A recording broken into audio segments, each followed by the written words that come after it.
Are we there? No. Have we hit our ceiling? Absolutely not. We've got so much more work to do, and to me, that's the exciting part about it, especially being as connected as I am to Xavier and to accomplish everything that I want to accomplish as a coach.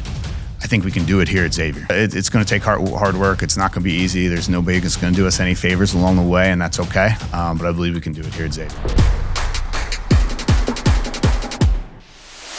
This is the Pitino Show, hosted by Richard Pitino and Paul Fritschner, presented by Deer Park Roofing.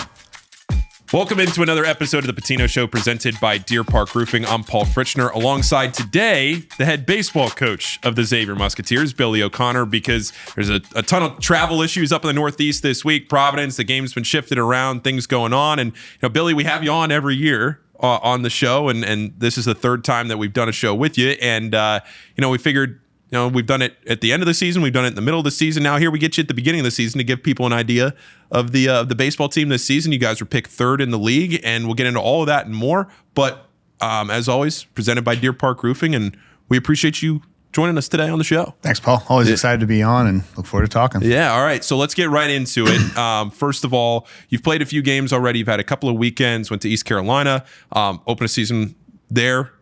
Made a statement there against a team that was number 24 in the country on Baseball America's preseason rankings.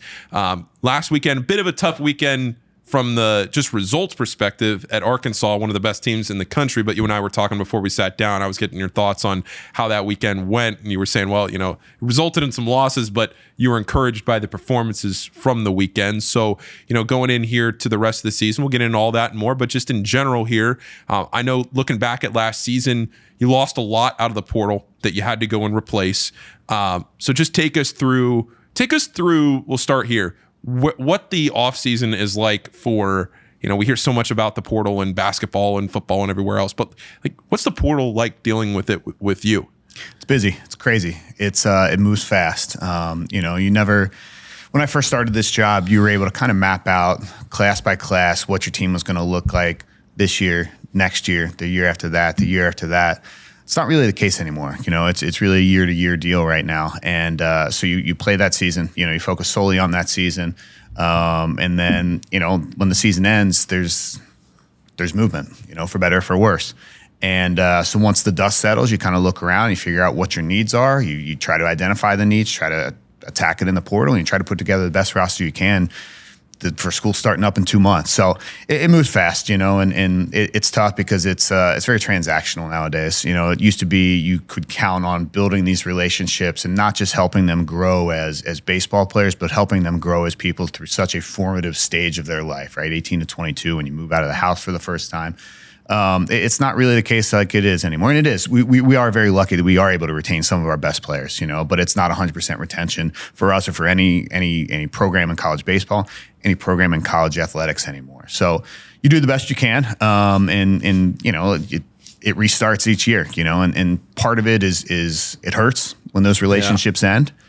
But part of it's exciting, to get the chance to go out there and recruit new players to come in and be part of this and buy into what we're about and buy into what we do. And, we're very fortunate to be able to go out there and improve our team when we feel like through the portal this past off season. So it's busy. It's a lot. It's tough to predict. It moves incredibly fast. You've got to be nimble and agile and ready to adapt to whatever's coming your way.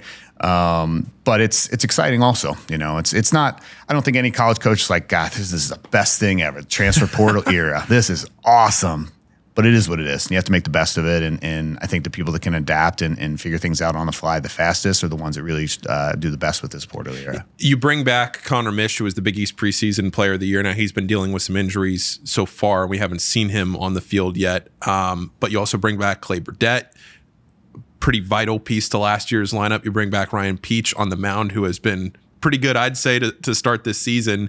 Are there other names that you brought back that, obviously those are three that come to the top of mind, but I'm sure there are other names on this roster that maybe you're hoping took a step in the offseason that we didn't hear much of last year or the year before? Yeah, for sure. And you mentioned those guys, and we're incredibly fortunate and incredibly appreciative of those guys continuing to be a part of our program. Like, they have the option, they could have gone somewhere else, and those guys all could play at other programs throughout the country.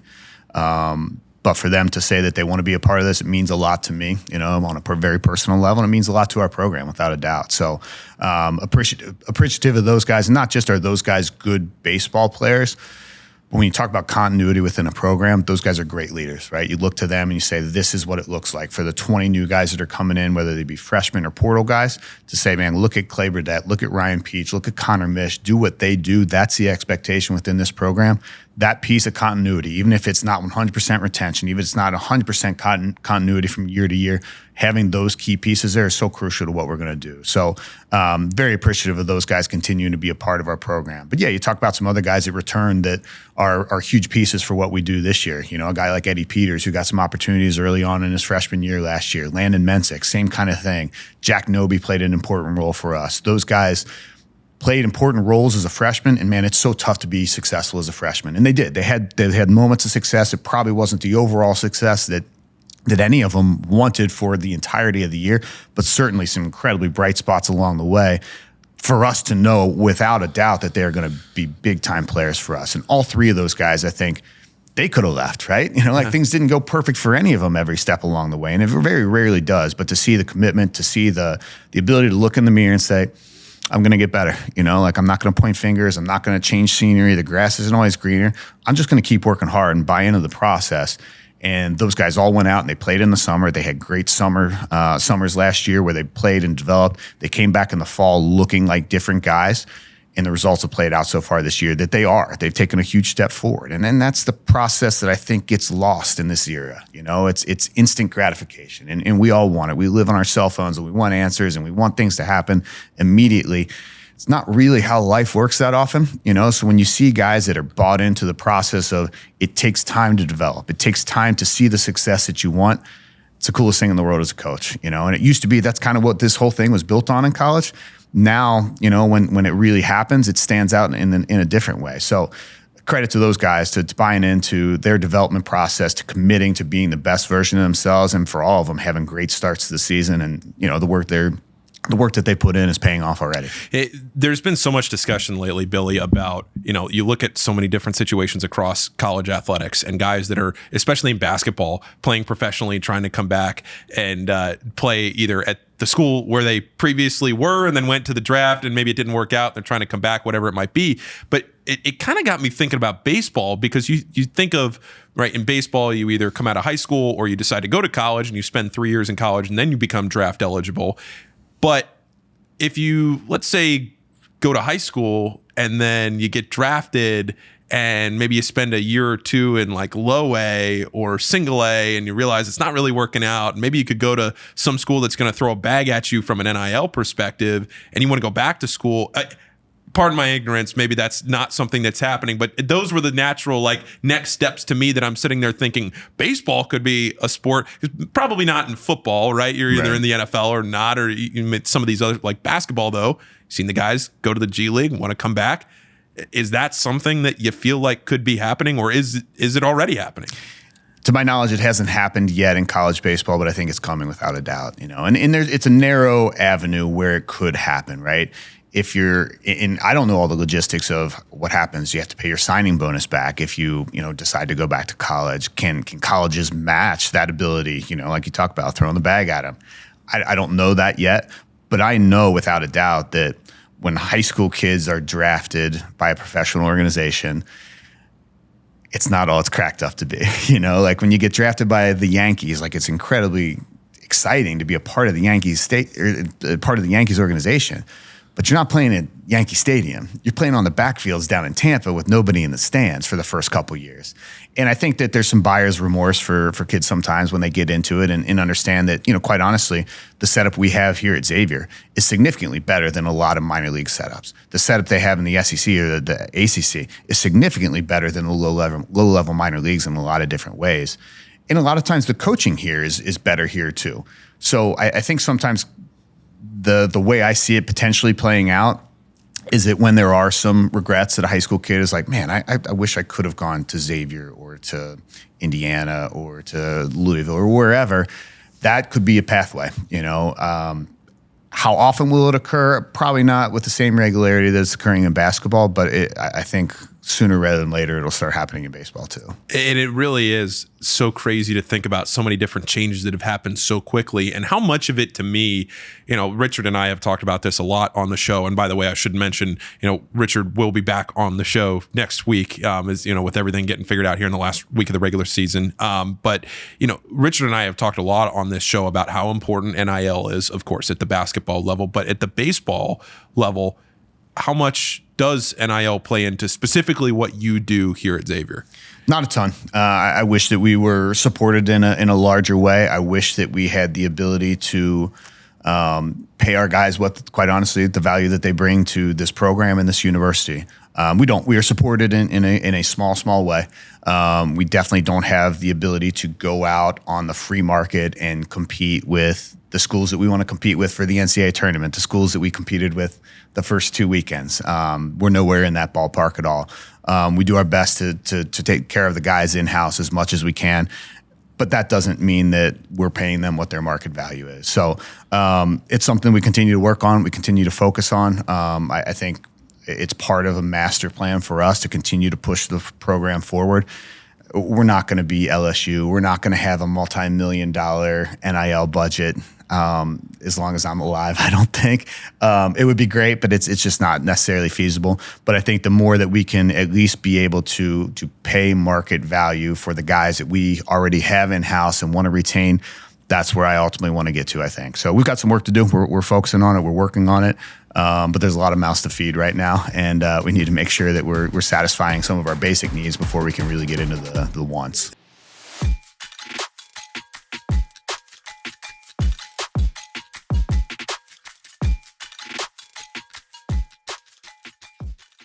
Deer Park Roofing has been providing elite service for homes and businesses since 1996 and leads the industry in professionalism, quality, and responsiveness. So whether your needs are residential or commercial, Deer Park can handle any job and ensure it's done right. Deer Park's motto is, protect what's important. And what's important to you is important to Deer Park Roofing. Visit deerparkroofing.com today. deerparkroofing.com.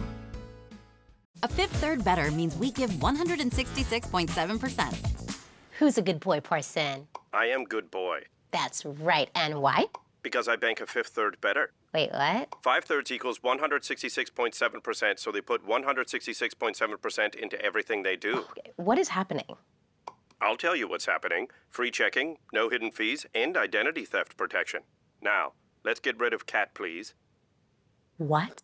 This is banking a Fifth Third Better.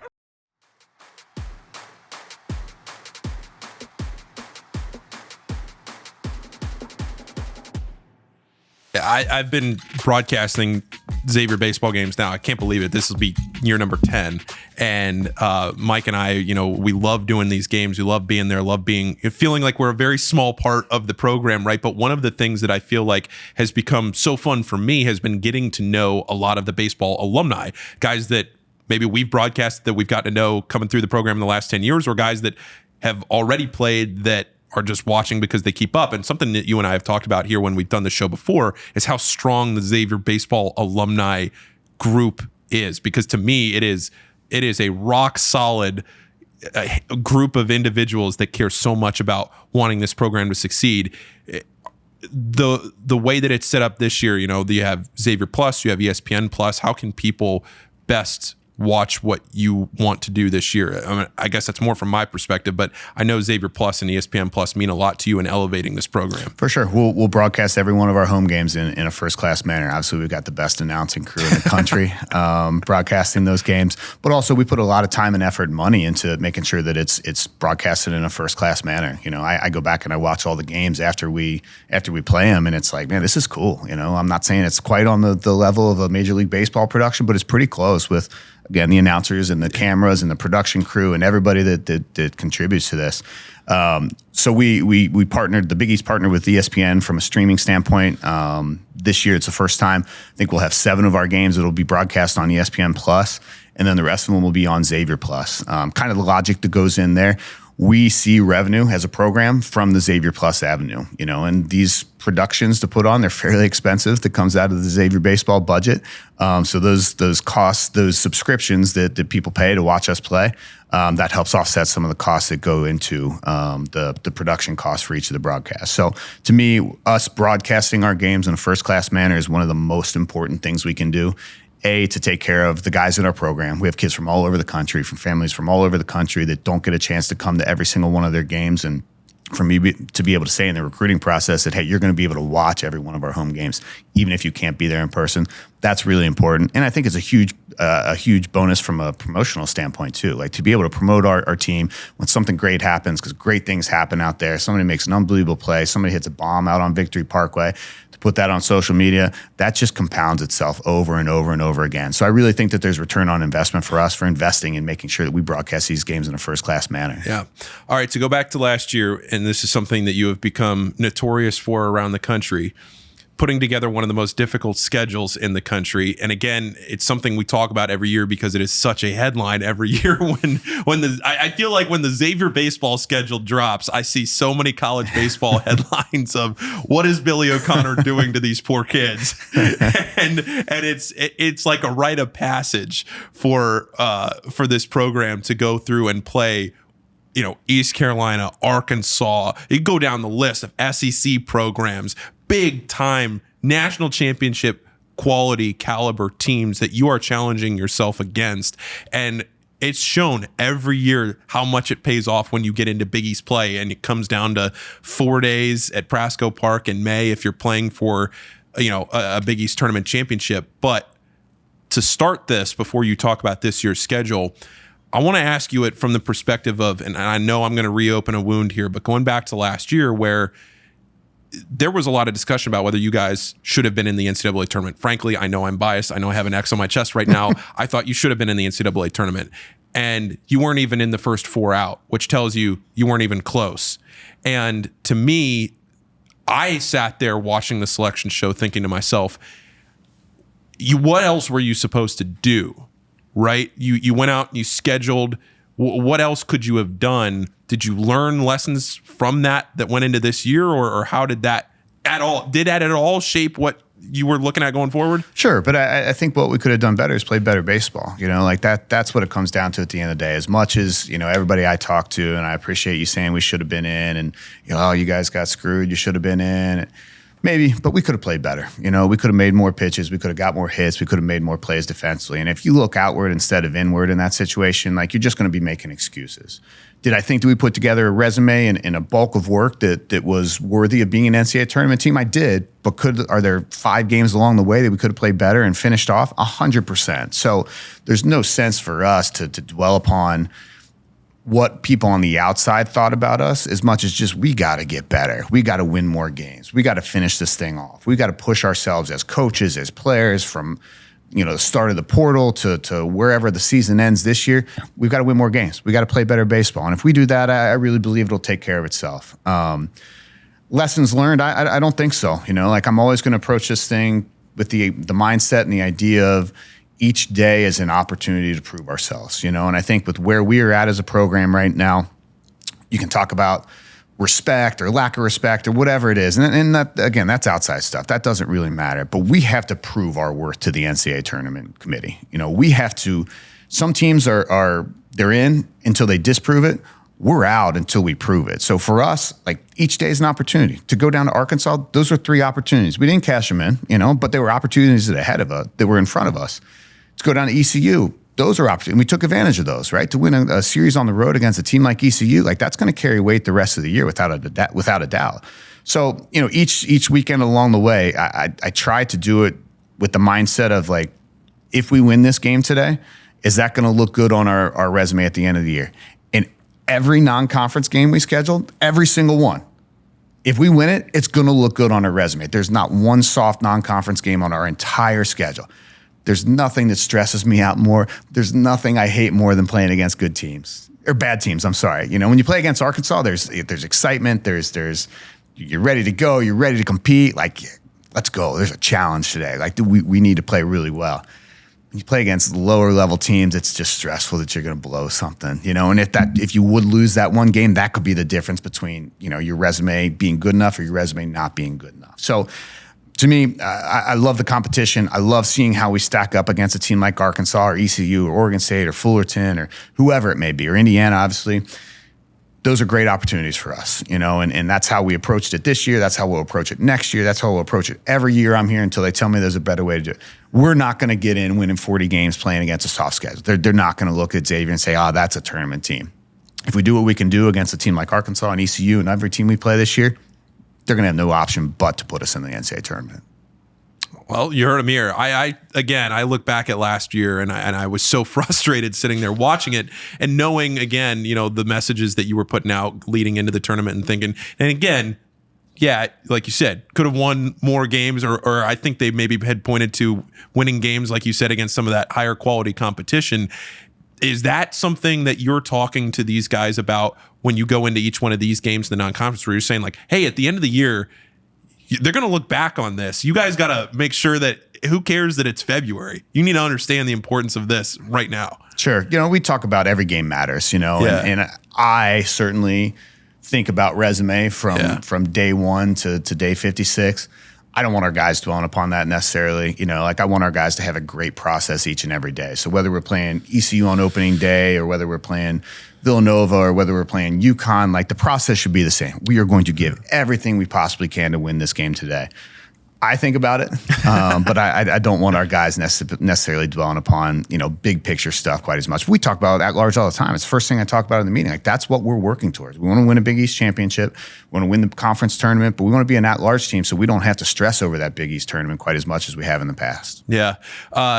So when you looked at this year's team and how you assembled this year's team, were there things that you did differently this year or things that you wanted to focus on with what you put together as from a roster perspective?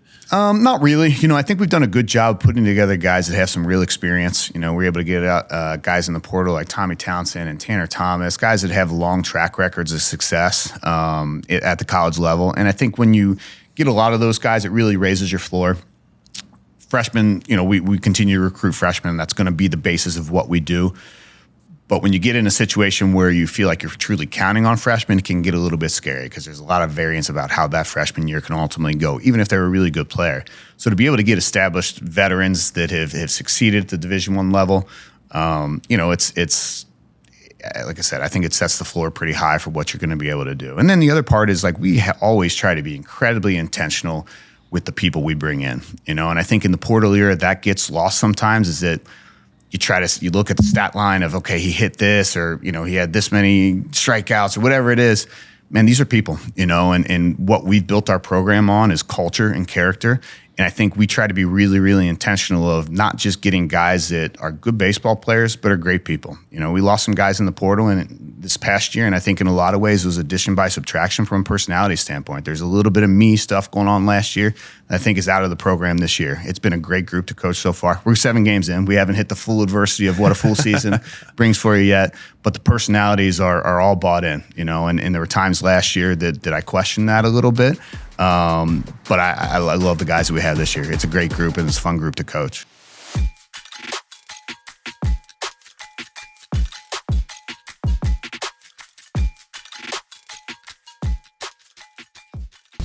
Deer Park Roofing has been providing elite service for homes and businesses since 1996 and leads the industry in professionalism, quality, and responsiveness. So whether your needs are residential or commercial, Deer Park can handle any job and ensure it's done right. Deer Park's motto is, protect what's important. And what's important to you is important to Deer Park Roofing. Visit deerparkroofing.com today. deerparkroofing.com. A Fifth Third Better means we give 166.7%. Who's a good boy, Parson? I am good boy. That's right. And why? Because I bank a Fifth Third better. Wait, what? 5 thirds equals 166.7%, so they put 166.7% into everything they do. What is happening? I'll tell you what's happening. Free checking, no hidden fees, and identity theft protection. Now, let's get rid of cat, please. What? This is banking a Fifth Third Better. The journey to move medicine forward takes an unwavering commitment to solving complex patient care. Innovative thinkers driven to change lives. A therapeutically focused contract research organization. A diverse team committed to comprehensive patient care. All leading to successful drug approval. Join the CTI team on our journey to move medicine forward.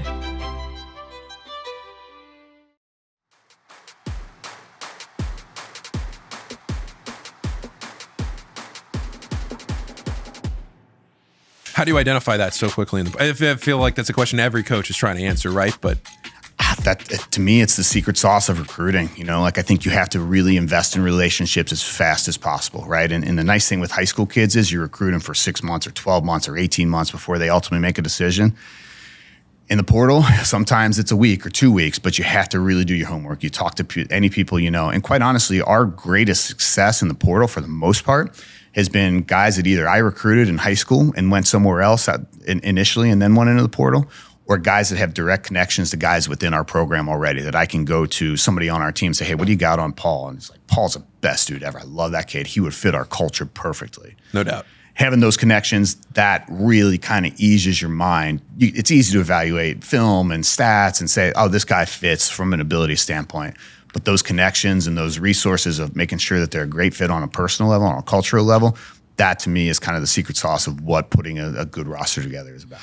How long is the portal open in college baseball? Like what is the actual portal scene look like? Yeah, so it opens usually, I think, like one of the first couple days in June. It's open for about a month, and obviously these rules change constantly. I know they just changed the basketball portal. That usually basketball leads baseball, so they might change the baseball portal too. But it's open for about a month, so about the first week of June to about the first week of July.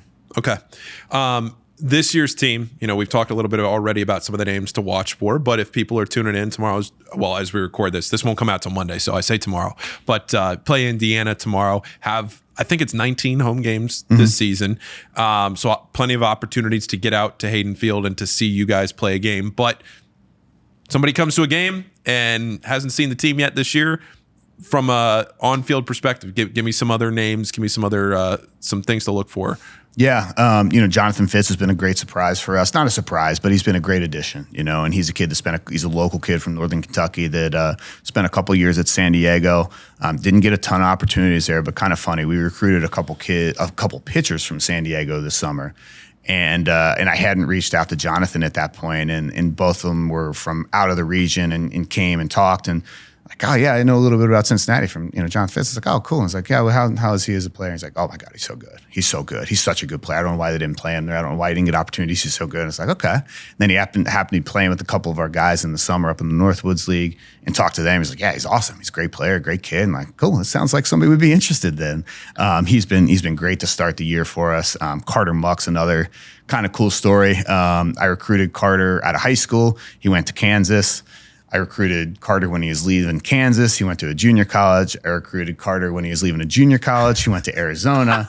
And I recruited him, one more time. He popped in the portal last summer leaving Arizona. And, you get to a point where it's like, okay, how many times am I going to be told no by the same guy? And I've always loved Carter. We've always had a great relationship, like beyond his ability as a pitcher. He's a great pitcher, but he's a great kid. And he's been an awesome, awesome addition to our roster.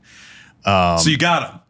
We did, and I reached out. At first text I sent him was like, I said, you can't blame me for a lack of persistence here, And it's funny. We got on the phone shortly thereafter, and he's like, I was just talking to my dad. I hope Xavier reaches out one more time. And I was like, Carter, you're allowed to reach out to me sometime too. I've done all the reaching out so far, but he's awesome, and it's so cool to see these guys that, like Carter, like Tanner Thomas, like Tommy Townsend, that have been in college for 2 and 3 years at different programs. And not only do they come in and contribute right away, but they assimilate themselves into our program so fast where it feels like, man, they've been a part of our program for 4 years, even if they've only been here for 4 or 5 months. So again, we're very lucky to have the guys in the program we do. It's a great group. They're very talented. They're awesome workers. They're great teammates. They're great people. Checks a lot of the boxes we're looking for. How do you handle your pitching staff with finding your rotation for the weekend? Yeah, Ryan Peach obviously was pretty much a slam dunk with his role that he played last year. He was a weekend starter on Saturday, slid him into the Friday role this year. Jack Noby, like I said, he threw some really meaningful innings for us last year. And we thought that he would elevate himself kind of coming into the year, and man, he was lights out in the fall. You could tell he took a really big step forward. and he's been really good for us this year too. And then Jack Deteen, he's another cool one. Like, man, he was a big high school draft name up in Wisconsin, had some opportunities to sign and decided to come to school here at Xavier, and super appreciative of that, obviously, as well. And his freshman year didn't go great. And in fact, it didn't go great at all, and we kept putting him out there because, want to get him the reps, want to continue to develop, and playing is a big part of developing. But from a results standpoint, it was a tough freshman year for him, without a doubt. But all the credit in the world to him, because he showed up every day with an awesome attitude, just a willingness to work, a willingness to be a great teammate. You don't recruit kids because they go get foul balls down the line or they pick a teammate. But man, that guy is the best teammate in the world. And again, at the end of the year last year, statistically a tough year. Could have looked around the room and said, "You guys, it's your fault. I'm going to go somewhere else." Didn't. Went out, played in the summer, got better, and has come back a better pitcher. And he's been really good. The results haven't shown so far in his first couple starts this year, but he's going to be a guy for us. There's no doubt about it. When the process is that right, and it's a great person and a hard worker, and there's ability mixed in there, it's inevitable. It's going to work. When's it going to click? That's when you don't always know, but you have to believe that it is going to click. For those of you watching and listening right now that are unfamiliar with Xavier baseball, maybe you're tuning in for the first time, want to get to know the team, maybe you're part of this booming generation of college baseball right now. I mean, this sport is completely taken off in the last 4 to 5 years with, one, the coverage of it, but two, just the quality of play. I feel like I'm constantly turning on ESPN Plus and seeing good game after good game, whenever it is, non-conference, conference play. But again, if you don't know much about Xavier baseball, one of the little intricacies of Hayden Field is that it is not a very big park. It is a very hitter-friendly stadium. And I think it's 310 down the lines. So I'm going to be It's posted as 310. Don't get your measuring tape out because I'm not sure it's 310. No, I'm not sure it's 310. Well, you know what it is in right field? You got that little berm up there. So maybe you still got to hit it 310 to get it over the fence. So I've been saying it's funny because when we open the broadcast, when you on a radio broadcast for baseball, it's always, you set the scene, what uniform colors are you wearing, who's in what dugout, and then you set the dimensions of the field. Well, I always, for 10 years, I've done, 310 down the lines, whatever, 385 to the gaps, and then I always say, it's about 400 to straightaway center because there's nothing in center field. And the more I watch home runs fly out over center field, I'm like, it's not 400. There's no way that's 400 feet.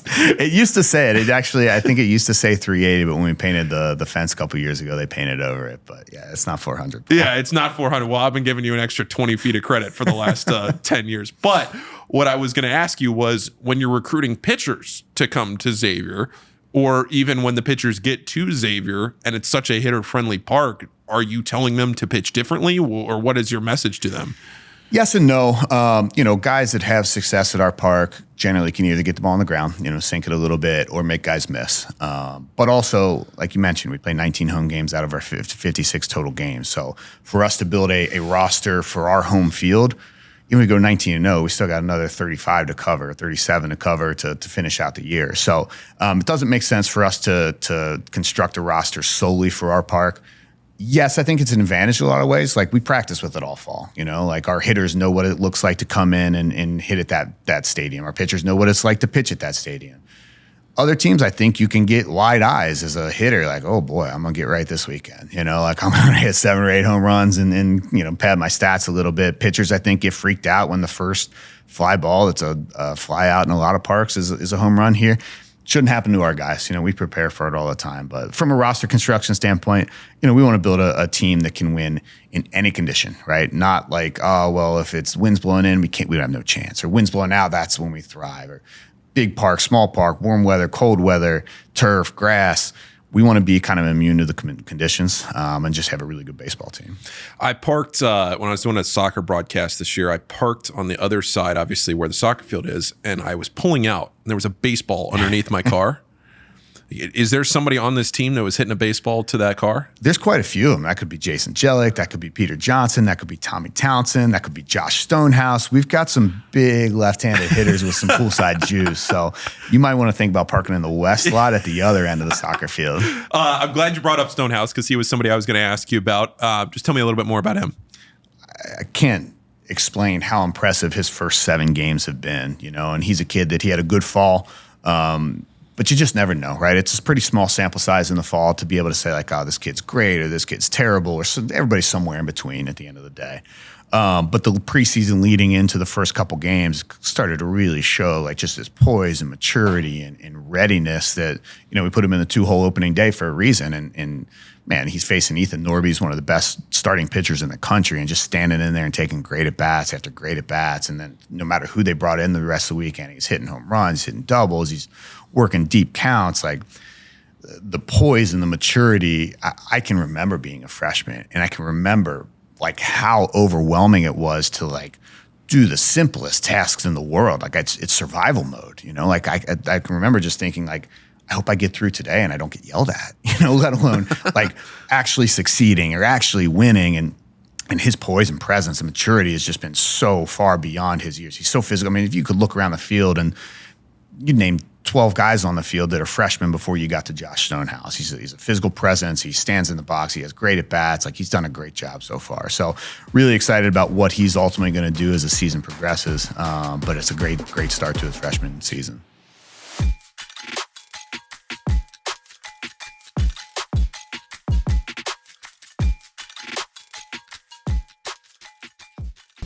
Deer Park Roofing has been providing elite service for homes and businesses since 1996 and leads the industry in professionalism, quality, and responsiveness.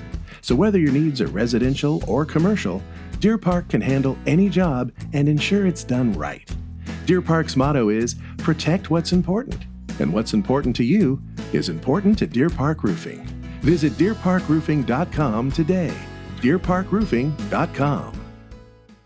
A fifth third better means we give 166.7%. Who's a good boy, Parson? I am good boy. That's right. And why? Because I bank a fifth third better. Wait, what? 5/3 equals 166.7%, so they put 166.7% into everything they do. What is happening? I'll tell you what's happening. Free checking, no hidden fees, and identity theft protection. Now, let's get rid of cat, please. What? This is banking a fifth third better.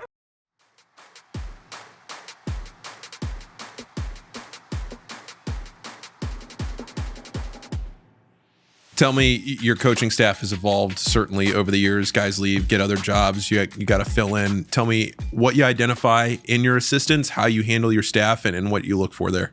Yeah, you want young, hungry guys that are willing to work. Like, it's never going to be easy at Xavier, whether it be scheduling or recruiting or whatever. Like, it's not the easiest path in the world, and we're supported in a great way. And don't make it seem like we have nothing around here at all. Like, we have resources for sure. We got to prove ourselves to recruits, right? No top 100 player in the country grew up wanting to be a Xavier baseball player, quite honestly. There's plenty of schools, there's Vanderbilts and LSUs and Tennessees where you can just kind of say, hey, come on to school, and they'll say, yes, where do I sign? It's not necessarily what happens with Xavier. We got to work harder. We've got to cast a wider net. We've got to work harder at building relationships in the recruiting process. We've got to work harder to develop our guys. So you try to identify that within individuals, and they've got to be great relationship builders. They've got to be committed to working as hard as possible. More so than anything, they've got to be great people. Like I'm incredibly fortunate that the people that I've worked with, have been able to move on to some pretty high profile jobs, whether it be Houston or TCU or Baylor or, Nick Cotty's the minor league coordinator for the Red Sox. And, we've had some really successful assistants. Austin Kuzno's the recruiting coordinator at Kentucky.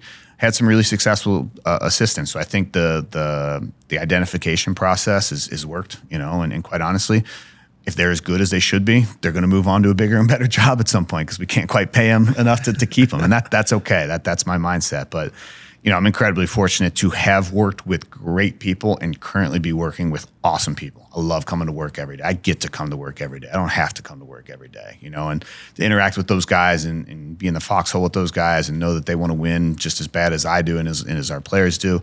I think that carries I know it carries a lot of weight with me, certainly carries a lot of weight with our players too. I asked you this last year, but again, the sport has grown tremendously in the last decade or so, and especially in the last 5 years. What do you think has contributed to that, and how have you seen it as a coach really grow? Yeah, I mean, all the numbers, all the metrics, television, broadcast, everything, they're all moving in the right direction, which is great to see. I think part of it is the game keeps getting better. They keep cutting down the major league drafts, so more players are staying in college longer, and I think that increases the product. I think more and more programs across the country are pouring resources into their baseball program, so it kind of compounds itself. Good baseball leads to more resources, leads to even better baseball, and I think the game itself has elevated itself. I think some of the changes that have been made in professional baseball and college baseball with the pitch clock have tightened things up and kept people engaged and taken from a 4.5 hour game to a 2 hour and 45-minute game.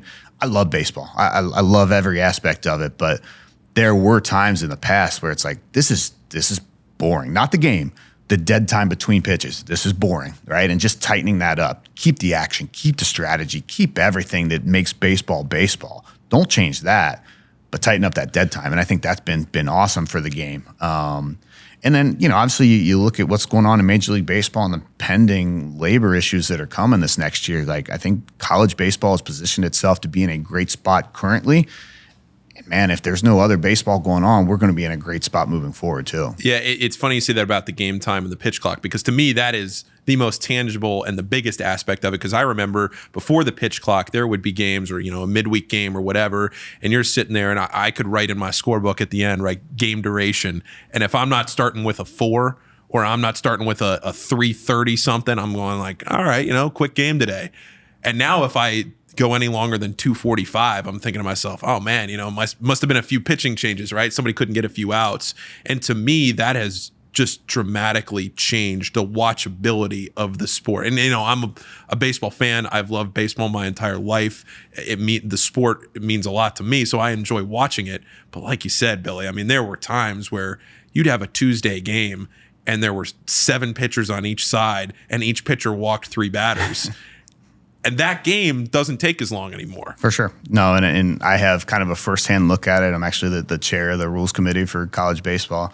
So I was a big part of implementing that pitch clock a couple years ago. And it was funny to me when, the first couple weekends there's a pitch clock and people are saying we ruined the game and it'll never be the same and it's a terrible product. And then, about 6 weeks into the season, it's like, this is pretty good actually, So people are always resistant to change. And listen, the last thing that I ever thought would be that I would want any sort of clock on a baseball field, right? That's kind of the beauty of baseball, is that there was no clock. But again, the focus has always been keep baseball, right? Let's just tighten up that dead time a little bit, keep the game moving, keep the action moving. Don't take away strategy. Don't change how many runs are scored or not scored. Let's just keep the game moving a little bit. And I think we've done a good job and it's landed in a good spot. Sure. To finish up this show here for the next couple of minutes, you played here. You were an assistant coach here. You are now the head coach here. This place means a lot to you. And in a day and age of college athletics that is ever evolving, we've already talked about it a lot here on this show. In a day and age where college athletics has evolved so much, how have you seen the non-basketball, and I know there's no football here, but just in general, the non-revenue sports, like it's an evolving time for the non-revenue sports. I guess I'm leaving this open-ended. Do you have anything that you want to say? Do you have a opinion or anything from what you've seen on that? Yeah, I mean, I think the beauty of the Xavier Athletic Department is how good the whole department is. Obviously, I love basketball, right? I've been coming to Xavier basketball games since I was 2 years old and watching Brian Grant and Tyrone Hill and Michael Hawkins and Lloyd Price and like David West is my favorite player ever. Like there's not a human being on this campus that loves Xavier basketball. Maybe Clay Burdett. Clay's a big Xavier basketball guy. He is a big Xavier basketball fan. I used to meet up with Clay when he was a 7th grader at basketball games because a buddy of mine told me how good of a baseball player he was going to be. But point being, there's not a bigger Xavier basketball fan on this campus than me. And I care so much about their success and understand how that's so deeply woven into the fabric of this university and what the success on the court means for everybody else, including baseball. But also, we've got great programs. We've got great athletic programs. You look at what our soccer's been able to do. Baseball, I think, volleyball had an unbelievable year. Brittany with lacrosse is doing a great job building that program up. What I envision, where I want to get Xavier to is that the support, that the love that people feel for Xavier basketball, man, I would love to see that year round. I would love to see 3,000 people packing that hill for soccer games in the fall. I would love to see thousands of people in that stadium that we're going to build sometime at a baseball field, or at the baseball field in the spring, supporting us in what we can do. And Xavier's such a beautiful community, and it's such great people. And I think there's so much more. I really do, So obviously for me, like you said, I've been around a long time. I've been able to wear a bunch of different hats within the program. It's It's especially meaningful for me. But I don't think we've reached our peak yet, and I think there's so much more that we can do. I think there's so much more that we can tap into. I think I have to work so much harder than I have already to continue to push this thing forward. And, I talk all the time about knowing what I know about basketball, right? That I remember the MCC days, right? I remember going from the MCC to the Atlantic 10, and what a big day that was. Like, oh my God, we're in the Atlantic 10 now. Like, that's a real conference. And then obviously transitioning from the Atlantic 10 to the Big East, and the national recognition and the broadcast and everything that's meant since being in the Big East. And from a basketball standpoint, obviously it's incredible. I'm like, people know Xavier now. I can remember when I was a little kid and used to get so excited when you'd see a Xavier highlight on SportsCenter. Now, it used to be Xavier parentheses Ohio, like we don't do that anymore, which is pretty cool. But just those small kernels of Xavier as a national brand. And we've moved so much closer to being a national brand at the basketball level. And I think that's the analog that I view for baseball, right? It takes a long time. The Cintas Center was a big part of why Xavier basketball is where it is right now. I think building something down at our field is going to be a big part of pushing us to where we need to get to as a program. But it takes time, right? You want instant gratification, just like I said at the start. You want it to be I want to go from here to here immediately. It doesn't work like that, And so for me, it's continued sustained success and pushing it forward year over year over year over year, right? We're not going to go from, I think we were around 40 in RPI last year. We're not going to be 1 this year. Can we be 35? Yeah. Can we be 30 the next year? Yeah. Can we be 25 the next year? And then you start to build this brand, and you start to build this recognition, and people buy into Xavier is a top 25 team. You don't ask questions about it. You're just like, yeah, Xavier's that good year in and year out. So are we there? No. Have we hit our ceiling? Absolutely not. We've got so much more work to do. And to me, that's the exciting part about it, especially being as connected as I am to Xavier and to accomplish everything that I want to accomplish as a coach. I think we can do it here at Xavier, and that's what pushes me every day to keep getting better, and we got to do it. It's going to take hard work. It's not going to be easy. There's nobody that's going to do us any favors along the way, and that's okay. But I believe we can do it here at Xavier. That's what gets me excited. Where are we at in the stadium process? We're building. We're growing. We're not building anything concrete just yet, but we're making progress. And I think the part that's tough is that until you get it across the finish line, it's tough to say how close you really are. But I feel like we're way closer today than we were 6 months ago, and we were way closer 6 months ago than we were a year before that. So we've got people that are willing to help. There's no doubt about it. And we need to start kind of pushing forward on that and making some progress. If people want to support the program, what's the best way they can do it? All for One Fund. Just make sure that it's denoted to baseball. Obviously, Seth Breitenstein with the All for One and Joe Sullivan with All for One. Those are kind of the point guys that can take specific calls and emails. But anything that goes through the All for One Fund that's denoted for baseball end up in our budget. Billy, anything we haven't covered today that you want to talk about? I don't think so. Just obviously really appreciative of the opportunity to come on and talk with you today. Yeah, well, I appreciate you taking the time to sit down and do this. It's always fun every year getting a chance to catch up. I always look forward so much to getting out there and being able to see you guys and watch you guys play. Prasco Park, the Big East tournament, if that is the only chance that you do have over Memorial Day weekend when you get a chance to go out, free food, free everything. And it is one of the best weekends of the year that we do every single year. And it's so much fun. And, hopefully you guys are there and are playing in that. Pick third in the league this year. Yeah. And we have the Great American game this year too, down at the Red Stadium. So opening game of our Creighton series, I think it's May 17th on a Thursday. Yep.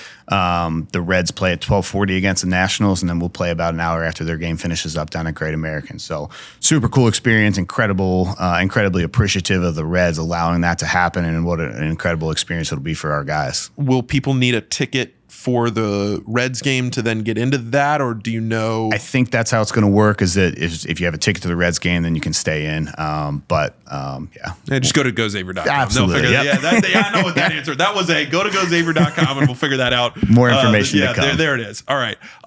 Looking forward to that one. And again, as always, make sure you tune in. The games will be, like Billy said, on Xavier Plus, which does require a subscription to Xavier Plus. That is separate from ESPN Plus. It's just the names kind of obviously were a pretty uniform selection there. But you subscribe to Xavier Plus, you get the games that are not on ESPN Plus. And obviously, a lot of you talk about playing 19 away games and 35 away games, whatever it is.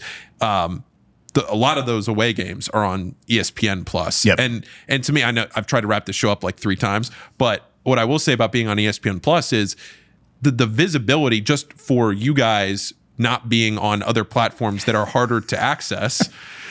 The visibility of being on one of those platforms for maybe the selection committee or people that want to watch Xavier and figure out who they are, it's accessible to watch Xavier now. No doubt. That's a big part of us transitioning to ESPN is that visibility piece. People be able to. I do it all the time when we're if we have a day game on a Tuesday, go home on Tuesday night and see who's playing that evening. Just flip from game to game to game.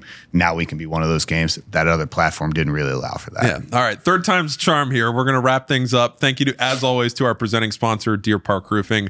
That's Billy O'Connor. I'm Paul Fritschner signing off. We'll talk to you next week on the Pitino Show.